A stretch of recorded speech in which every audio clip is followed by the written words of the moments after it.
It's time for the movie raid, and tonight's victim is actress Tiffany Shepis, that played in many films such as Zombies, such as Ted Bundy, such as Sharknado 2, and amongst others. Hello. Hi, how are ya?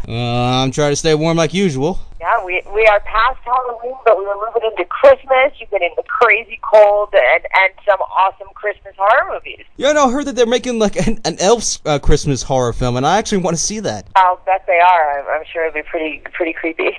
I got a feeling that at some point they're going to meet up with Chucky from Child's Play at some point. That would be great. I would love to see that. Like, I would 100% watch that. I want to see like a triple match, Child's Play, I want to see Puppet Master, and I want to see these guys go in action right now. Oh, there you go. The elf has Christmas magic, so that could kind of throw a wrench in the whole thing. It's almost like, Freddy from Nightmare on Elm Street. It's like he's kind of all mystical powerful, and I think an elf would have that, and I think he might just fuck up Chucky. All right, not if Leprechaun happened to come in place. That is true. Leprechaun, he had many movies and stayed alive. So what's going on? We got any new projects going on, or anything that we just released this year or last year or so forth that we can check out? Yeah, we had two that came out this year, kind of right back to back. One called Killer Kate, where I play one of bad guys.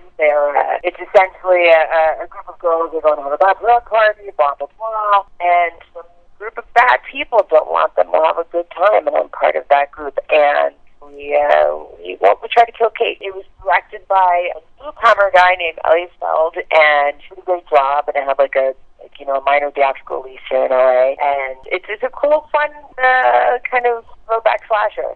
And then we did another one called Texas Cotton, which isn't quite a genre movie at all, but it stars a lot of genre actors like myself and Lou Temple. Temple's been in everything. Jason Douglas and George Hardy, who starred in Troll 2, who actually is super, super, super good in this movie.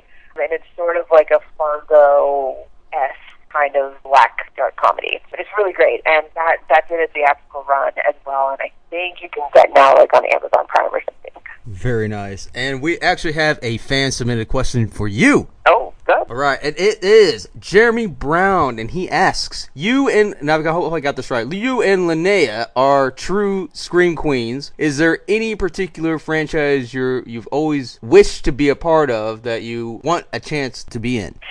Oh, that's tough, because there's a lot of franchises, because I think Linnea is awesome as well. There's tons of franchises that would have been great to be a part of. Hellraiser would have been badass to be a Cenobite. I would have loved to have been in any of the Child's Plays. I was a huge fan of Night of growing up, but I did get a chance to play a small part in the remake, so that kind of wish has been fulfilled. But really, any of the big franchisable stuff, like Rob Zombie, who hasn't really done the franchise. I mean, did a franchise film, which is Halloween, but hasn't had the 1, 2, 3, 4, 5 of his own movies. I'd love to see Rob Zombie. I mean, so the kind of endless question. I could keep going. Well, also, I can see you being a part of Rob Zombie's Salem. Hell yeah. When it comes to performing a character, do you think it's best not to be aware of your actions in the scene? No, I think you have to be aware of your actions in the scene. I think if you don't know what you're doing, if you don't know what your character's doing, you're going to be completely lost. I think with scene partners, the more you know about what's going on, the more real you can play it. The few times, and pretty much the only times I get nervous is when I'm not prepared. And that means that I don't know where the character's coming from. I don't know what happened in this scene beforehand. And that's generally on me, or occasionally it's on a director or writer that just kind of hasn't broken it down for us in the script of the scene, right? But I mean, I think you have to know as much as possible in order to make the character come to life. Yeah, but some people have their own method of acting as well. I mean, they can just go with it with whatever the character is, and they play the character, and then just go with it without actually really thinking, but then still pull it off. And it's a gamble as well. But I mean, if it works, it works, and if it doesn't, some people rather be more in depth and to really get that character and to see it play out. Yeah, sure. I mean, everybody's going to have their own thing, right? I mean, there's method actors that kind of live in that character, and that's how they process it. Me, that's crazy to me. That seems, what are you going to do if you play a serial killer? Go out and kill people? To me, that process doesn't work or sit right with me. I prefer just to kind of show up and know your character, know the backstory, know as much as you can in the moment, but then when you leave set, you turn it off. Yeah, that's usually the hard thing. I mean, in horror, that genre, I mean, it can be fun, but at the same time, you got to be serious too. I mean, because for you, how do you like reformulate, especially an existing horror method? It's like we know what's going to happen. You know, the predictable thing. You know, she's coming out of the closet. You know, da da da. But when you're playing a role, especially new age horror films, how do you reformulate an old formula? I mean, I don't know if you can. I think the thing is, like, none of the gags are ever going to be new, right? And so if you're a seasoned horror fan, you're always going to be able to call these shots before they come. You're going to call them a mile away. So I think the most important thing is just to play a character that people like. Either that people like and you want to root for, or people hate enough that you get excited when they die. Because the tricks and the gags and, like, you know, I'm just going to go down the stairs and knock you kill thing, like, that's not going to work. You know, you're very rarely going to scare, like, the seasoned horror pro anymore, right? Like, they've seen everything. So I think it's just to make that character as fun or as crazy or as scary, whatever they're supposed to be, as believable as possible. When they do the shit that you already know that's coming, it's forgivable. Yeah, and there's nothing wrong with people like hating the character, because in a way, you know, you're almost supporting that character, because, you know, in a way, you as an actor are actually doing your job. I mean, like, I'll give you an example. This isn't horror-based related, but the Fresh Prince of Bel-Air, you know, the ditzy daughter, in reality, that actress kept getting people coming up to her and saying, "I hated you." But that was the point. I mean, you know, she was an annoying type of character. That was the purpose of that. I mean, it's like when... Sure. You know? No, yeah, if you can evoke that kind of emotion out of people on TV or film, like, you've done a good job. Like, if you can make people hate you, you've done a great job. Right? Bottom line, like, that's great. Playing a good villain is, like, it's super hard to do. And then there's that fine line of, like, you want the audience to love you, you also want the audience to hate you just enough, you know? Do you think the horror genre is losing a little bit with its actual value, like, toward the actual horror community, with all these new age horror films? Really not. They're just going one direction for the most part. Like, you know exactly where it's going, the common and more predictable place. You know, I don't know. I don't think that necessarily, like, horror's all going in one direction. I mean, shit, like, there's been some really, like, amazing, very cool, and very different horror movies that have come out in the last couple of years. The Witch being one, Don't Breathe being another, like, you know, there's just been some really interesting stuff. A Quiet Place, like, holy shit, like, that movie blew me away and, like, actually had me on the edge of my seat. Even though you kind of, like, as a horror fan can predict some of the stuff that might happen, still, the acting, the quality. I mean, the fact that, like, horror films are getting these bigger budgets now, like, it's pretty cool to see. So I don't necessarily think things are going in one direction. I think it's the biggest platform we've ever had to go in any direction for these movies. Yeah, and what do you throw to the fact that, like, the horror is back in? It's almost like a fad. It comes in, it comes out, it comes in, it comes out again. And because when you see a string of horror films out, and then you'll see nothing but, let's say, action related or hero related or some drama, and then horror just fades away again, and then comes back again another decade. Yeah, I don't know how any of these trends work, man. Like, you really have got me, because for years, like, people would tell me, like, oh man, like, I have this great script, and it's like another zombie script, and da-da-da-da, and I was like, oh my god, zombies are so played out, don't even try that. And then next thing you know, we get The Walking Dead, biggest hit show on television, right?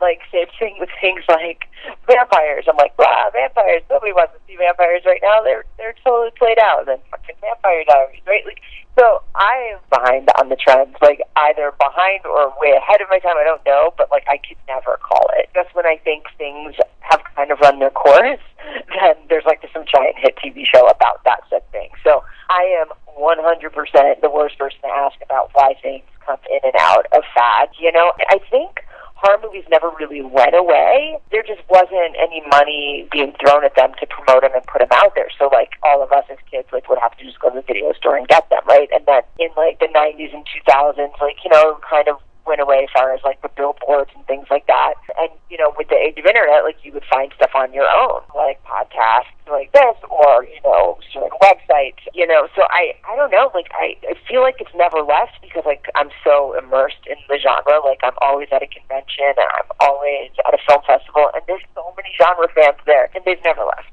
So I think it's just the promotional side of it that kind of goes in flux. Like, Sometimes we see lots of it, and sometimes we don't, but it's always there. But it's interesting to see that the support, in terms of financial-wise, has actually significantly changed since then. I mean, for a while, like, horror films were kind of like in the back burner compared to, like I mentioned, you get your fantasy genre and stuff like that, and they're releasing this first, and then we'll release something from, a couple of films from horror, and then, like, that spruns out. But now you see these films going on Netflix, like you mentioned, you see them going digital, you see older films way back in the 80s and before then are finally being released on Blu-ray and stuff, because it's really interesting to see that now people are finally wanting to see these films rather than just get, your latest, new Exorcist film. Oh, yeah. I mean, there's definitely, like, a big resurgence, the kind of nostalgic, and you just look at, like, Stranger Things. Like, people are hungry for the nostalgia as they get older, right? And it's like, oh, I want to remember how I felt watching these movies when I was a kid. Oh, wow, like, I haven't seen that since, 1984. Holy shit, Scream Factory's putting it out on Blu-ray. Like, I think it's like any kind of pop culture thing. Like, it needs to take a certain amount of time before it becomes culty. And then when it becomes culty, it's not just old, it's now cool and revived. And the fact that that's happening is awesome. The fact that the support is there, like you were saying, like the money being like thrown behind these movies where it used to just go to like family films or fantasy films or action films. I think it's really just kind of Hollywood and these big businesses finally realizing, oh wow, there is a huge market for this. If we put this movie out over the weekend, it's going to be the biggest blockbuster we've had. It's just a numbers game. Like if that happened for comedy shot in black and white, they would do the same thing. It's just what's making money at the moment. And what I think it is that many, many years ago, a family had to go see a movie together, right? It was like no one had the money to go see 4 or 5 different films. They wanted to go to a movie, they were going to go see it once every other month or whatever, and they go as a family. And what would you go see as a family is but a family. Now, with so many different platforms like Netflix or On Demand or, watching a movie through Apple or Amazon, like, you don't have to watch shit together anymore. Like, it's way easy and affordable to everybody pick something that they want to watch in their house and watch it on their own if they have to, right? Yeah, and there's a lot more opportunities as well, like in terms of, you got your Kickstarter stuff going on, like they can get backed up by other people, can actually donate money to these people, whether it's independent film or even a big budget film that they're just trying to get some help to actually release to other distribution. You don't have to go to Hollywood anymore. Yeah, no, and that's what's pretty cool is the fan interaction with these films where, it used to be you had to live in Hollywood or New York and you had to know somebody in order to make a movie. Now, you can make a movie on your fucking phone. Make a movie on your phone. But even if you didn't want to make one yourself, you could be involved by Kickstarter, by Indiegogo, by just conversing with the creators of shows via Twitter. Like, almost every television show and movie that comes out now does live Twitter events where they'll talk to the fans, they'll answer questions. Like, never before has it been more of a thing where you could, as a fan, really, truly be involved and be of service in helping these things get another season or helping these projects get awareness. So I think that really makes a difference when you, as a consumer, right, like you as the movie watcher, feels like they have a say in the fate of this project, because you really do. Yeah, they're not the viewer, they're the entrepreneur now. Yeah. No, and that's crazy cool. Like, we've never had that before, and I think that's what made it such a game changer.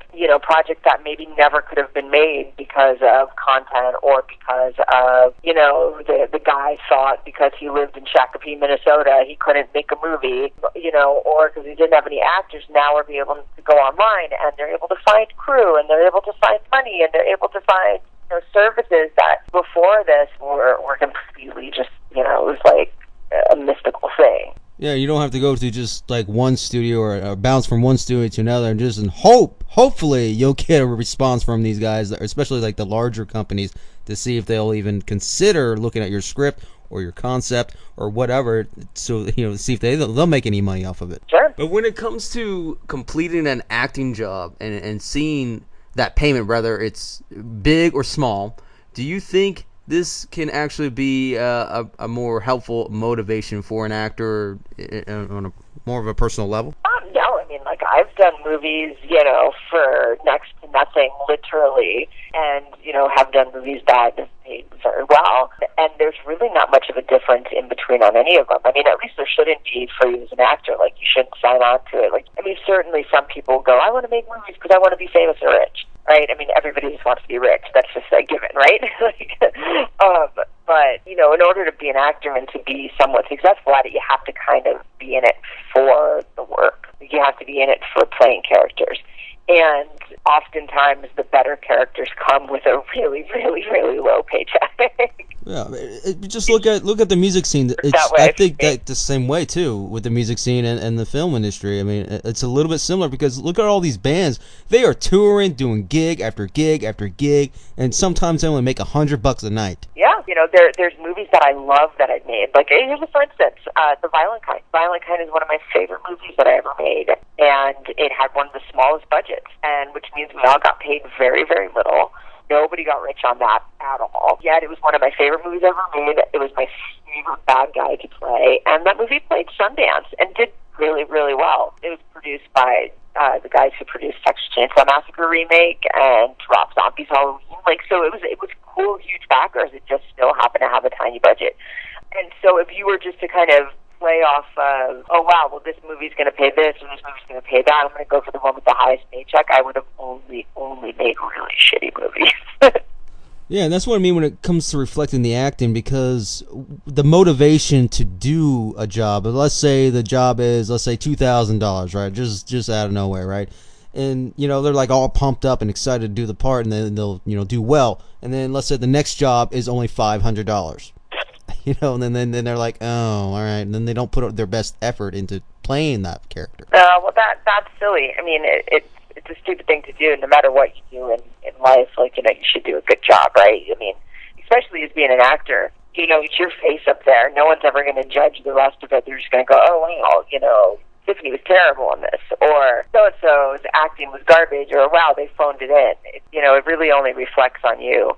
So, I mean, I would hope that the payment isn't a reflection on it. Although sometimes you just can't take a job because it doesn't pay, because, you know, potentially you'll lose money doing it, right? But I think if you take on a job, it should definitely not reflect the work. Yeah, I mean, recognition is important for any artist, whether you're actor or musician, but you have to put all this work, effort, time to, you know, it could take a couple years, it could take within months, depending on where the success you're trying to get for here. It's all about, you know, and motivation as well. It's just the fact that when it comes to the money aspect of things and all this stuff around you could easily mess you up in terms of other jobs. I mean, there's so much involved here. Are you going to be a better actor when it comes to this? Are you going to be, you know, are you going to second guess yourself because, you know, maybe you're not feeling comfortable of how you act and all this stuff going involved? Yeah, it's crazy. There's a lot of factors that go into everything, and, you know, and sometimes everything's out of your control. Like, you know, you can show up as an actor and do the best job ever, and the way it's edited or the way they shot it, like maybe all of your best takes are completely out of focus and unusable, and then they're left using the garbage takes, right? So, I mean, there's sometimes the things you just completely and totally out of your control, which is why that you do hope, aside from the money, that when you do sign on to projects, that you can sign on to one where hopefully people know what they're doing and at least your best work can be showcased. Like I said, choices and opportunities are much better now compared to the old days, compared to 2000s and so forth. Yes and no. I mean, there's certainly more opportunities out there, but there's also more competition. Where if you wanted to be, let's say, an actor or a filmmaker before, you had one option. It was you had to have enough money or enough money to get you by to come to Los Angeles or New York. The competition was just less. You know, there were less people trying to get the same jobs. Now, you know, it's accessible and it's awesome, but it's accessible for anyone, like we're just talking about, to be able to submit their stuff online, to be able to take web seminars, to be able to host their own YouTube channel in order to get seen. It's just kind of opened the gates to the entire world, not just Los Angeles, or not just the country even. The whole world can go after your same part. Go ahead and plug in anything that you would like to promote, anything that, check out, again, anything that might be released on DVD or even websites and so forth. Really just Texas Cotton. Texas Cotton and Killer Kate came out this year. They're super, super fun. Both of them, I had a really, really great time shooting. And then lots of stuff that's out now, just like in general. Like Tales of Halloween has made like a new Netflix comeback. Like, people keep telling me, it keeps popping up in their queue everywhere.